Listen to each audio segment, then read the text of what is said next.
Okay, I'm with Paul Denninger at the Always On Stanford Summit, and we're going to talk a little bit about M&A and IPO, or actually the fact that there is no M&A and IPO market. Paul manages all the M&A and IPO at Geoffreys and Company. So, Paul, just give us a little background as to sort of Geoffreys' position and market share in the IPO market. So if we look at the capital markets today, the M&A market is okay. It's at about 2005, 2006 levels in technology. The IPO market is a disaster. It's literally dead. I think it'll come back by the end of the year. In terms of our M&A business, last year and for each of the last, 20 years, we've been the #1 firm doing mergers and acquisitions and transactions between $50 million and $1 billion. So we're a growth and middle market oriented firm. We don't do $10 billion deals. It's not our business. We don't do $10 million deals either. 50 to $1 billion is our market, and we're #1 in that space. In terms of the IPO market, last year we were #3 in the technology industry in terms of number of covers of companies taken public, over 20 deals. And this year, obviously no deals are getting done, but we're filling up our pipe, which is backlog, which is defined by having deals on file at the SEC. And right now we're about 40% of the deals on file at the SEC in technology. So you think that those companies can go through by the end of this year? I'm not so sure about the end of this year. I'm hopeful that Q4 will be a recovery. I'm not optimistic.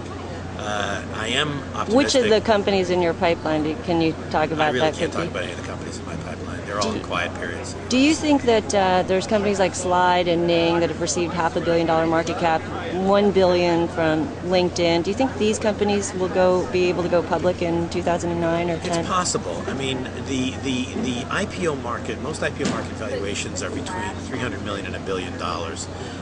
One of the things that I'm concerned about is when I see private valuations of private capital for slices of businesses that value the business at between 200 and $1 billion. We're seeing some in the clean tech space north of $1 billion in a private venture or private equity round.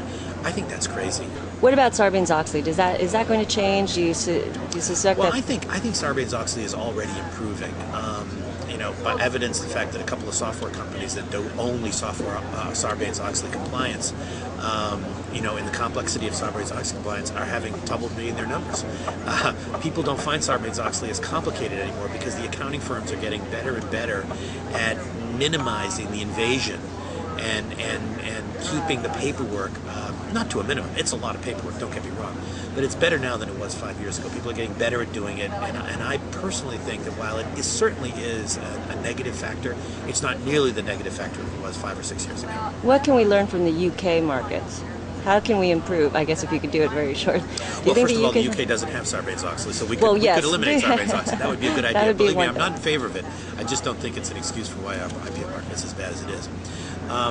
No, I think the most important thing that we need to do is welcome small cap companies.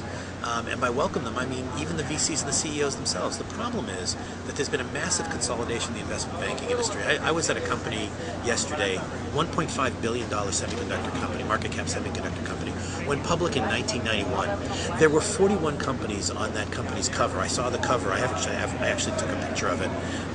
Investment bankers. 41 investment bankers on that company's cover. 9 of them still exist. Yeah. The book runners, both the lead book runners in that deal are gone. There's been a massive consolidation in the investment banking market, and there are very few firms left that are like us, just to say focused on small and mid-cap companies. Everyone wants Goldman to take them public. Well, Goldman doesn't give a hoot about a $250 million public company. And so they're advising companies, don't go public at $250 million. Yeah. Wait until you're bigger, because that's when we're interested. Right. And that's not the truth of what's going on in the marketplace. So the most important thing that we can do to have a recovery in the IPO market is to listen to boutique firms and smaller bulge brackets like us who are willing to take companies public at smaller levels of revenue with $200, $300, $500 million market caps. I think that's what we need, because there are institutional investors that are interested in companies of that size. Sure, definitely. Lots of investors, I bet. What do you think that Let me put it this way. Here's one of the comments that I would make. People say no one's interested in a $250 million market cap public company. How can it be true if there are investors interested in investing in a $100 million valuation or $200 million valuation private company? Mm-hmm. The public company is liquid. It just makes no sense that there's this fracture in the market. Sure. That there are people interested in investing and $20 million companies at 100 million, but not in 40 million at 300 million. Well, what's interesting is It's that not you've got public companies like National Lampoon with a market cap of about 10 million or 15 million, and then you've got these private companies like Twitter now with $100 million Sure. valuation. So I think there are people interested in this. There are definitely dislocations in the market. So last question about the M&A process or activity. Right. You said on the stage that there's just no buyers out there.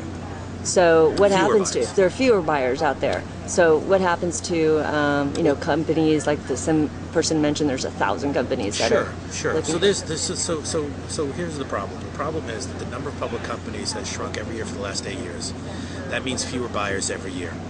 Doesn't mean there's not an M&A market. There is. It just puts more power in the hands of those select buyers. So one of the reasons why we need an IPO market back is not just for the returns of the IPOs themselves, but that those IPO'd companies will become buyers themselves. We need to repopulate the buyer base. Yeah. Is there a healthy M&A market today? Yes. I just got finished saying that the M&A market today is right at around 2005, 2006 levels. That was a very healthy market. The problem is it's like selling the family silver to keep keep your lifestyle going.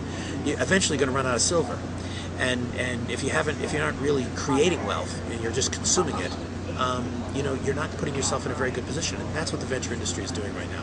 They're consuming the wealth of the generation of VCs that preceded them, that created the companies that are the buyers that are in place today, and they're not repopulating the system, the ecosystem, with more buyers, so that in the next 10 years, it'll be good. So Right. I'm not worried about today. I'm worried about tomorrow. Yeah. So I like that. Repopulate the ecosystem with buyers, meaning let those companies go public. Okay. Thank you so much, Paul. Thank you, Ben. All right. Bye.